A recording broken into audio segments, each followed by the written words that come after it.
Police commissioner గారి పర్యవేక్షణలో స్పందన మహిళలకు పిల్లలకు తక్షణమే రక్షణ కల్పించాలన్న ఆలోచనతోటి ఈ కార్యక్రమాన్ని ఏర్పాటు చేసి ఈ కార్యక్రమంలో నాతో పాటు ముఖ్య అతిథులుగా పంచాయతీరాజ్ శాఖ మంత్రివర్యులు శ్రీమతి ధనసరి అనసూయ సీతక్క గారిని, తెలంగాణ రాష్ట్ర డీజీపీ శివధర్ రెడ్డి గారిని, రాజ్యసభ సభ్యులు మిత్రుల అనిల్ కుమార్ యాదవ్ గారిని, మరో రాజ్యసభ సభ్యులు వేం నరేందర్ రెడ్డి గారిని, ఇతర పోలీసు ఉన్నతాధికారులను, జంట నగరాల పీస్ కమిటీ సభ్యులను, నగర ప్రముఖులందరినీ ఆహ్వానించి ఒక మంచి కార్యక్రమాన్ని అభివృద్ధి చెందిన దేశాలలో మహిళలకు అదేవిధంగా పిల్లలకు భద్రత రక్షణ కల్పించడం ప్రభుత్వాలు బాధ్యతగా భావించి ఏ దేశంలో అయితే మహిళలకు పిల్లలకు భద్రత రక్షణ కల్పిస్తున్నారో ఆ దేశాల యొక్క అభివృద్ధి అత్యంత వేగంగా జరుగుతుంది. ఈరోజు తెలంగాణ రాష్ట్రము లేదా ఈ దేశంలో దేశ స్వతంత్రం వచ్చిన తర్వాత ఆనాటి మొట్టమొదటి అదేవిధంగా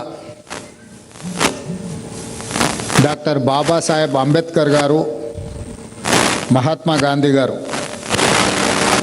రాజ్యాంగాన్ని రాసుకోవాలి, ఈ దేశాన్ని పరిపాలించడానికి అవసరమైన చట్టాలను శాసనాలను చేయాలి, అందులో ఎవరెవరికి హక్కు, ఎవరెవరికి బాధ్యత, ఎవరెవరిని పాత్రదారులుగా నిర్ణయించాలో చర్చ జరిగినప్పుడు మొట్టమొదటిసారి దేశంలో మహిళలకు ఓటు హక్కు ఇవ్వడం జరిగింది. అమెరికా లాంటి అభివృద్ధి చెందిన దేశాలలో మహిళలకు ఓటు హక్కు ఇవ్వడానికి 150 సంవత్సరాలు పట్టింది. మహిళలు తమ హక్కు కోసం, ఓటు హక్కు కోసం అమెరికా లాంటి అభివృద్ధి చెందిన దేశంలోనే సాధించుకోవడానికి చాలా సమయం పట్టింది. కానీ భారతదేశం స్వతంత్రం వచ్చిన ఎంబడే రాజ్యాంగంలోనే పురుషులతో పాటు సమానమైన ఓటు హక్కును, ఈ దేశంలో మహిళలకు ఓటు హక్కును కల్పించడం ద్వారా మొట్టమొదటి ప్రధానమంత్రి పండిట్ జవహర్లాల్ నెహ్రూ గారు ఈ దేశం యొక్క అభివృద్ధిలో మహిళల్ని పురుషులతో పాటు సమానమైన హక్కును కల్పించడం, మొట్టమొదటిగా వారి ఓటు హక్కు ఇవ్వడం ద్వారా వారికి అవకాశం కల్పించింది. ఆ తర్వాత ఈ దేశం యొక్క రాష్ట్రపతిగా, ఈ దేశానికి ప్రధానమంత్రిగా, ఈ దేశ లోక్సభలో స్పీకర్గా, హైకోర్టులకు చీఫ్ జస్టిసులుగా, వివిధ రాష్ట్రాలలో గవర్నర్గా, వివిధ రాష్ట్రాలకు చీఫ్ సెక్రటరీలుగా మహిళలకు అవకాశం ఇచ్చి మహిళల ఆధ్వర్యంలో పరిపాలన, ప్రజల యొక్క పరిపాలనను, చట్టాలను, శాసనాలను చేయడానికి సంపూర్ణమైన అవకాశాన్ని కాంగ్రెస్ పార్టీ ముందు భాగాన నిలబడి ఈ కార్యక్రమాలన్నిటినీ తీసుకురావడం జరిగింది. అదేవిధంగా మహిళలకు విద్యా ఉద్యోగాలలో రిజర్వేషన్లే కాకుండా స్థానిక సంస్థల్లో మహిళలకు రిజర్వేషన్లు ఇవ్వాలి. Panchayati Raj or municipal urban administration,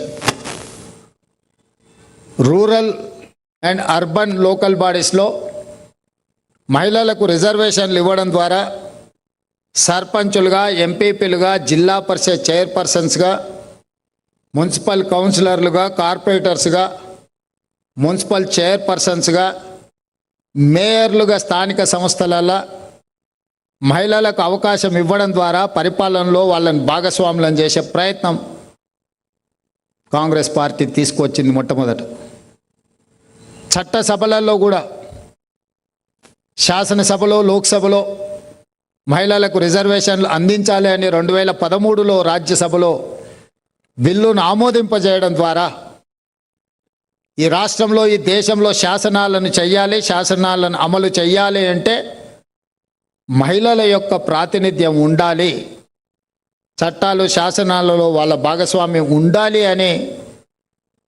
శాసనసభలలో, లోక్సభలో మహిళా రిజర్వేషన్ల కోసం కూడా ఆనాడు చట్టాన్ని చేయడం జరిగింది.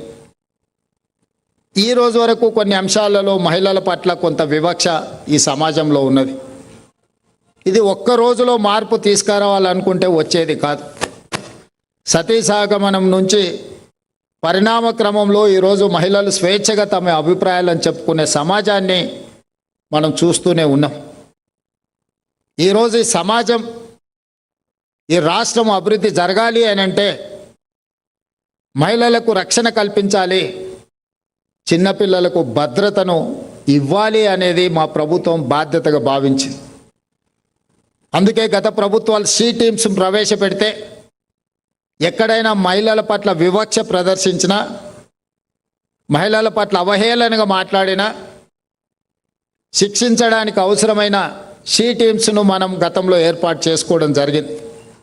ఆ తర్వాత అంతర్జాతీయ మహిళా దినోత్సవ సందర్భంగా మార్చ్ 8 స్టాండ్ విత్ హర్ అనే ప్రోగ్రాంని తీసుకొని వచ్చి అభద్రతకు లోనైన, సమాజంలో వివక్షకు లోనైన మహిళలకు తోడుగా నిలబడాలి. ఎక్కడైనా పబ్లిక్ ప్లేస్లో ఒక మహిళ పట్ల అవహేళనగా ఎవరైనా మాట్లాడితే పక్క నుండే మనం ప్రేక్షకులుగా మారకుండా దాన్ని నిలువరించడానికి అవసరమైన చర్యలు తీసుకోవాలి. అవసరమైన అధికారులకు సమాచారాన్ని అందించే బాధ్యతను స్టాండ్ విత్ హర్ అనే ప్రోగ్రాం తీసుకొని మహిళలకు రక్షణ కల్పించాలన్న ఆలోచన మన రాష్ట్ర ప్రభుత్వం చేసింది. ఆ కార్యక్రమాన్ని తీసుకున్నాం. ఈరోజు ఇంకొక అడుగు ముందుకేసి హైదరాబాద్ నగర police commissioner, Telangana police department ఈరోజు స్పందన పేరు మీద ఒక టీంని 24/7 డయల్ 100 కానీ డయల్ 112 కానీ చేస్తే తక్షణమే బాధితుల దగ్గరికి వెళ్ళడానికి ఫస్ట్ రీచ్ కింద వీళ్ళు ముందు వెళ్ళి ఆ మహిళల్ని కానీ, ఆ చిన్నపిల్లల్ని కానీ వాళ్ళకు ఒక మానసిక ధైర్యాన్ని ఇవ్వడం, నేరస్తులను శిక్షించడము, నేరస్తులను గుర్తించడము, నేరస్తులను శిక్షించడం, చట్టపరంగా వాళ్ళ మీద పెట్టాల్సిన కేసులు, ఇవి పరిణామ క్రమంలో తీసుకునే చర్యలు. కానీ తక్షణమే బాధితులకు ఒక మానసిక భద్రత కల్పించడానికి ఈ ప్రభుత్వం, ఈ సమాజం నా పట్ల వివక్షతో లేదు, ఈ ప్రభుత్వం, ఈ సమాజం నా గౌరవాన్ని కాపాడడానికి ప్రయత్నం చేస్తుంది, నాకు సమస్య వచ్చినప్పుడు నా పక్కన నిలబడుతుంది, నాకు అవమానం